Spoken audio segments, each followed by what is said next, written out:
நம்ம வந்து நம்மளை சுற்றி யாரோ ஒருத்தங்க இருப்பாங்க. அவங்க சொல்கிற ஏதோ ஒரு விஷயம் நம்மளை ரொம்ப பாதிக்கும். அந்த மாரி ஆளுங்கள்ட்ட நம்ம ரொம்ப கேர்ஃபுல்லாக இருக்கணும். ஏன்னா, அவங்க நல்லதா ஒரு விஷயம் சொன்னாங்கன்னு வச்சுக்கோங்களேன், நம்மள நல்லபடியா பாதிக்கும். நம்ம லைஃப்ல நல்லா இருப்போம். ஆனா, கெட்டதா ஒரு விஷயம் சொன்னாங்கன்னு வச்சுக்கோங்களேன், நம்ம ஆக்சுவலி நம்ம லைஃப்ல எங்கேயோ போய் முடிவோம். ஒரு எக்ஸாம்பிள் சொல்லணும்னு வச்சுக்கோங்களேன், ஜப்பான் வந்து வேர்ல்டு வார் 2ல வந்து ரொம்ப படுதோல்வி அடைஞ்சுகிட்டு இருக்கு.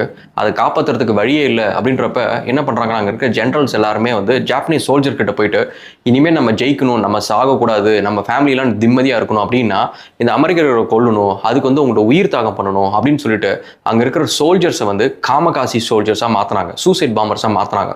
இதனால நிறைய பேர் உயிரிழந்தாங்க.